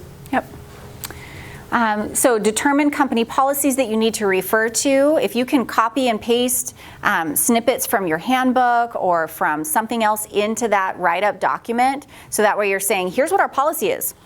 Literally, here's what our policy is, or here's what the performance expectation is. Here's the onboarding checklist that you signed on your first day with your signature saying that you understood it, right? Any of that documentation that you can bring in to show, I'm not personally mad at you, but you're not meeting what we need you to meet, right? If it's an attendance issue, bring in their time report so you can highlight, here's the 15 times you were late this month, right? All of those things help you to have more confidence in what you're saying when you go into those meetings.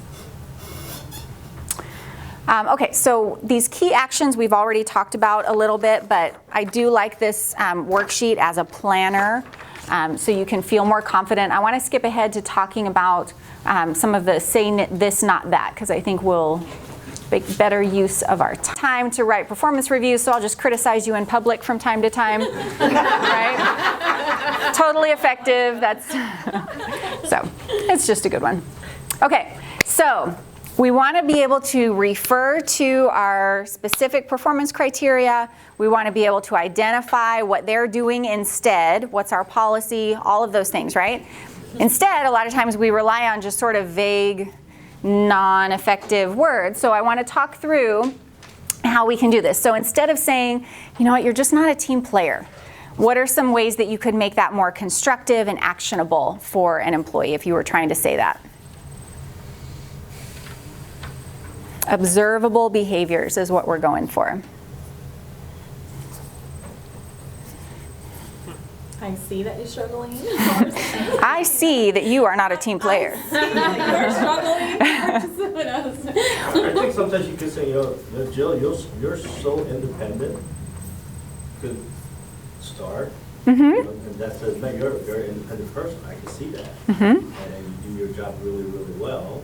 However, then because of the way, how strong you are, sometimes it affects other people.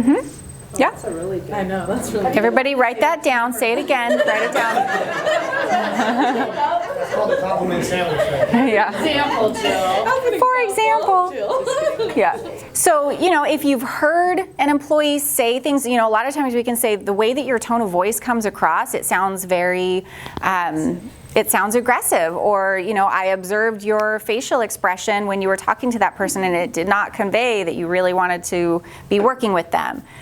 Or, you're making decisions that are actually to the detriment of the rest of your team. Instead of saying team player, because that's a subjective kind of label, what is it that makes them not a team player? You're not, when you show up late, everybody else has to be, covering your responsibilities and getting ready for the day, and that's putting them at a disadvantage. That's an actionable, measurable situation instead of we need team players around here, because that's what success looks like. If I say team player, that's going to mean something completely different to them, or nothing at all. That's just a vague. Yeah. What are you talking about? Yeah. It seems like you're always late. How can we turn that into something more effective? Pull up their actual attendance record. Yeah. Show them. Here's If you 15 notice times that you were you're coming late. in late these certain days. Doesn't seem like it. Yeah. Here's this time record that shows you're late on Mondays and Fridays every week, right? So actual observable things. And, I try to avoid always, because they're probably not always late. And that is the thing they will latch onto. If you say you are always late, they will say, no, I'm not. I was on time on Tuesday. I was on time on Tuesday, and I brought you coffee. What are you talking about, right? And so, yeah, exactly. So, trying to say, you always are this, you never do this. Okay, that's not true, and they will pounce on that in a hurry. And so being able to say, what I've observed in you is a pattern of unreliable attendance. What I'm seeing is consistently showing up late to work 2, 3, 4 times a week. Let's look at your time report and let me show you what that looks like. Here's all my yellow highlighting on this page, And so showing that, they can't argue with that. That's actual stuff. This report is a disaster. Obviously, that's not going to be effective, right? Because you're not telling them what is it that's wrong, what do you need to fix, what is the impact that that's having on other departments or other members of the team. I think we rely on these kind of vague things, but that's what happens when you haven't done your homework, right? If you've done your homework and you've researched this problem and you've looked for examples of what is it that isn't being done right, you can put those more descriptive, objective things in your conversation and in that document. Carol told me that you were rude to Susan yesterday, right? This crazy triangle of stuff. How do you think somebody would respond if I came up and said, Jill, Monique told me that your attitude yesterday was really bad? Well, Monique's attitude was bad. I was just responding to her, right? For sure. I was ready. That was really fast. But, it's a tough one to try to talk about. Yeah, and then it's blaming everybody else, and you don't really have something to come back with. Right? Well, then I guess I'll go talk to Monique too, right? And that's hard to do. And so you want to try to focus again on anything that you can latch onto that's observable. Go and talk to Susan. Tell me about that interaction. Is everything okay? Because maybe Susan wasn't offended at all. Maybe Carol is just a busybody and observed something that she thought was bad. I know, it's a problem. Definitely is. It's a real issue. And maybe maybe she was inferring something that isn't even real, and now all of a sudden you're stirring up garbage that doesn't need to be there. And now I'm mad at Susan. And then it's even worse, right? Now nobody likes anybody in that situation.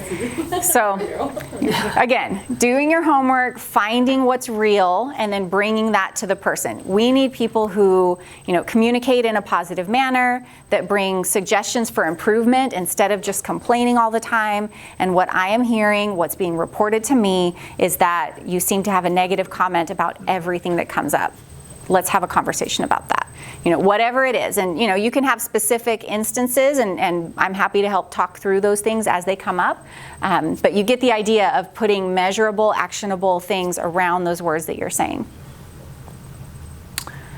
Okay, and then they have excuses for everything. So, you're talking about maybe missing deadlines or inaccuracies or something like that. I am overworked. There's too much work to do. I'm stressed out. How do you respond to something like that? Well, join the club. No. I'm stressed too. That's what I say to my son in the mornings when he says, I'm tired. I'm like, yeah, I'm tired too. Let's go. I'm sorry to hear that. Could you give me some examples of what's overworking you or what's stressing you out? Mm-hmm. And is it something that I can assist them with? Is Right. it work related? It might be personal. Mm-hmm. It could be all kinds of things. Yeah. Getting as much specifics from them as I possibly could to try to work it out. Sure. And sometimes it matters what the issue is that you're talking to them about. If it's a timeliness of work, maybe there's too much work, right? And we've all been in situations like that. And sometimes we just need to figure out, okay, then maybe I need you to have better communication with me about how you're falling behind rather than letting it get right up to the edge and then all of a sudden it explodes, right? So talk it through. Or sit with them and understand what's causing their I had an employee recently that was over documenting everything they were doing, and I'm like, okay, you don't need to do that, put it here. And right. Like, what? I didn't know I didn't need to do that. So right. sometimes even in their job, they don't know that what they're doing is kind of unproductive. Mm-hmm. Stress them out. Exactly. And that could be our expectation too, because let's say if the person that was in that position prior was a superstar and would do good point. The work, more work than the average person. Yeah, that's a good point. On a timely basis, and yep. then you get a new person in that position. Now your expectation is same as a little high. Yeah. The person. And yeah. we think they need to get it done in that same time. Right. Manner, that's a great point. And they don't always. Mm-hmm. And that's part of our planning questions, right? To go back and look at what parts of this maybe are out of their control. Maybe if things are late, do we have higher expectations than are realistic for this individual? And we need to grow them up a little bit. Are we all just hammered with work right now and everybody's feeling it and we need to maybe talk through some ways to set different priorities? All of those things, but we don't have to take that as, okay, then it's okay for you to have a crappy attitude with everybody around you, right? So you want to look at what is the issue. If we're talking about interpersonal communication and the idea is I'm overworked and stressed and so I'm just going to snap at everybody, okay, well then we need to figure out a different way to communicate that because it's putting a bad taste in everybody's mouth. And at the end of it is they have to know you care about them. Mm-hmm. And it is I had a situation this morning that I'm on daytime dispatch and I have a rep that's supposed to call in by a certain time when they're signed up for day week, but they don't. And I talked to them and they're man, I'm just having a hard time getting up and doing this, and yet he needs to make money. And I know he's a 49ers fan, so I said, let me ask you this. If I said I had 2 tickets to the 49ers game and it starts at 10 o'clock, and you have to get ready by a certain time, would you get up? He goes, oh yeah, of course. Sure. I'm there. So you would get up for something because something was exciting. But what if I had a customer that said his brother wants the same system, his appointment's at 9 o'clock in the morning, would you get up for that? He goes, yeah, of course I am. So right now, man, when you're on, you're on. Mm-hmm. You can sell these things. It's great. But right now, the story you're telling yourself is because you don't have something. Right. Maybe the goals and things like that to get you up. Yep. And excited. And after he says, okay, all right, I'll call it, sooner and earlier. I like that. Yeah. And that it brings up, I'm glad you said that, it brings up just a little reminder that I want to kind of plant in your heads. When you're talking with employees about this, if you hear excuses that may sound like they're related to a medical issue or an emotional issue, like, I've got all these health issues and that's what's making me late to work, or, whatever that is, let that be just a little flag that goes up in your head to say, I need to forward that over to Monique, because if we have somebody who has an actual medical or mental disability, and we define that in a lot of different ways, but if they have a medical condition going on that's causing them to have an issue with work, we want to know about that, because we may need to talk about some accommodations that need to be made, and it becomes a different kind of conversation than just hammering them with performance stuff, right? So you don't have to worry about digging too far into their health issues. We really don't want you to do that, but if they start to give you a reason that may have to do with something like that, just forward it over to Monique and Jill, and they can call me and we can talk about how to proceed, because there may be something else we need to do. Especially of mental wellness, we're going to talk about that in a few minutes, but a lot of people right now are using the buzzwords of mental, I need a stress-free day, I need a mental wellness regroup, and yes, stress can be related to that, but there's also measurable ways for them to get help in those areas if they truly are in that state. So that's something we can talk to them about rather than having you guys do it. Right. So how about, you never trained me to do that. Then you'll say, no, we did a great training, and I did train you well to do that, right? But we can look at, did we train them correctly? Do they understand what the expectations are? If not, okay, great, let's review that. Let's review your training. Let's discuss what the performance criteria are. It is that part of that conversation is to listen to what they have said, and if there's merit there, then we address it. That's fine. That's not in my job description. If you know that what you're asking them to do is a reasonable thing, I don't care if it's not on a printed piece of paper.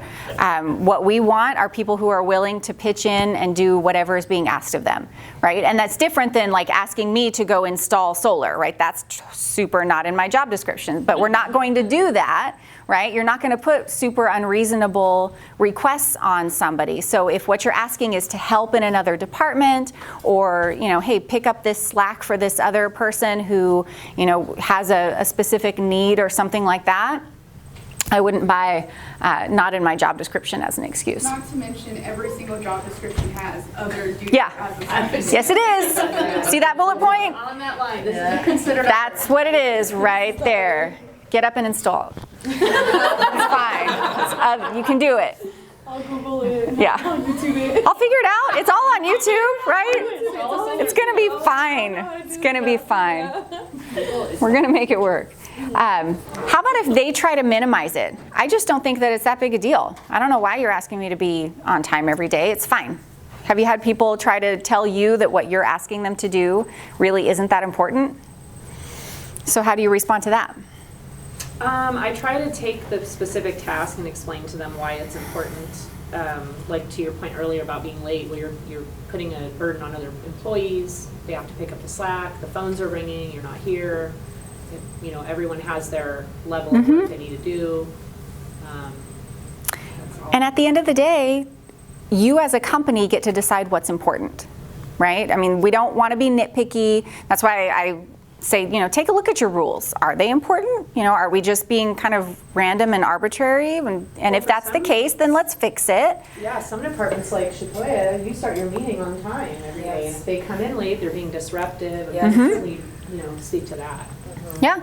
So they don't have to agree that it's important, really. You've decided that it is, so it is. And so if they want to work here, then, because I said so, right? Like sometimes we get there, sometimes we do, right? And you don't necessarily, if you've got somebody who is going to push back on everything, gosh, maybe it's not worth it, right? Maybe this just isn't a good fit, because if they're not buying into the way business is done, maybe they'll be happier somewhere else where they can appreciate the rules better. And then this feels like harassment, or this feels like a hostile work environment. And then all of a sudden we all go, crap, right? When they say something like that. What do you think? Have you gotten it, and what do you say? Describe to me what you mean by that. Yeah. Well, I don't like being talked to that way, or whatever. You can kind of just walk them through it. I've had people where they say some buzzword, like, I need a mental wellness day. I had someone tell me that recently, and I said, okay, well, that's not really, if you need that, then you're going to need to go get some accommodation. And I kind of went through the whole HR portion of it, and then it turned into, well, no, I actually just need the day for myself. I've decided that I need that day for myself. And I said, well, the job description shows this is the hours that you're required to work. You signed that when you started, and then it diffused pretty quickly. Right. Yeah, people know they've got, like you said, these buzzwords that they know is going to stop somebody in their tracks if they say it. But yeah, probe a little further. Oh, harassment, that's a really serious thing. What is it that you feel is harassing to you? What is it that you feel is a hostile work environment to you? And more often than not, it will boil down to, I don't like being held accountable for what you're trying to make me do, right? And, avoidance of accountability is not an accommodation. That is not hostile work environment, all of those things. And so sometimes you might have somebody who brings out a complaint that really does need to be investigated, right? They may say, this is happening because my supervisor is treating me differently because they don't like whatever it is that I am, right? And if that comes out, then you can say, okay, that is important. We are going to follow up on that. I will investigate further. But while we're here in this meeting, let me make sure that you understand what our performance expectations are. So you don't have to abandon what it is you're talking about. That's a separate issue. I'm going to look into it. We're going to investigate. But right now, do you understand that this is our performance standard and this is what I'm seeing? Let's talk about how we can get you there. So you may take a little step back if you were trying to make it be like a final written warning, and then they've brought up something that in your mind you're thinking, okay, all right, I gotta look at that. Then still do the written warning. You still want your documentation, but then you will follow up to see, is there something else going on that needs to be addressed? I think. Okay, yeah, so just some review. We want to set employees up for success, develop that coaching mindset, connect performance standards to your company mission and give them measurable criteria, and then establish clear expectations, check in with them. Don't avoid corrective action. Address it with constructive feedback. The more that you avoid it, you're allowing it to continue, right?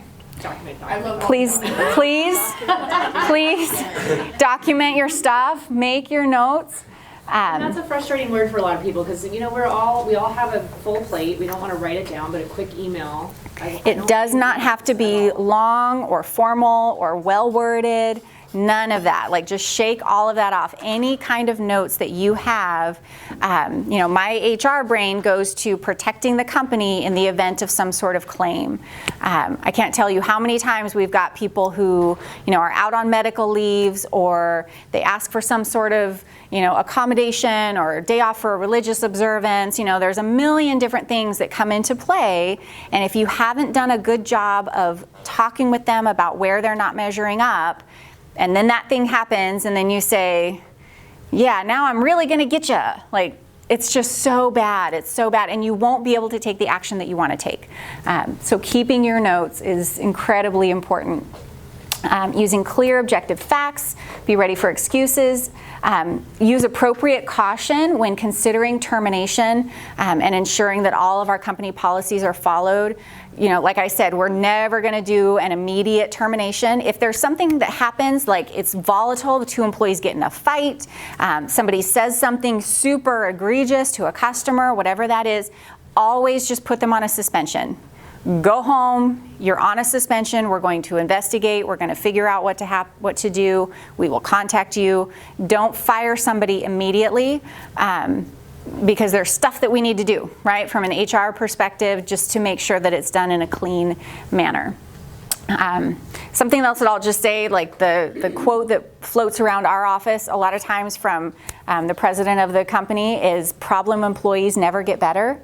And so if you've got somebody, I know you've had them where it's just kind of one thing after another, and we keep hoping for the best in people, but if you know that you hired well, you know that you trained well, you've given them some warnings, you've given them some tools, and it's not happening, sometimes the best thing is just to exit them on out so that way everybody can be happier.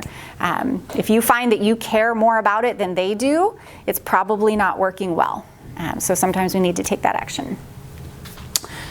And please document. By the way. Please keep your notes in case we weren't clear on that. But that is it. So don't leave It's just yet. 12:10. We just have about 5 more minutes of your time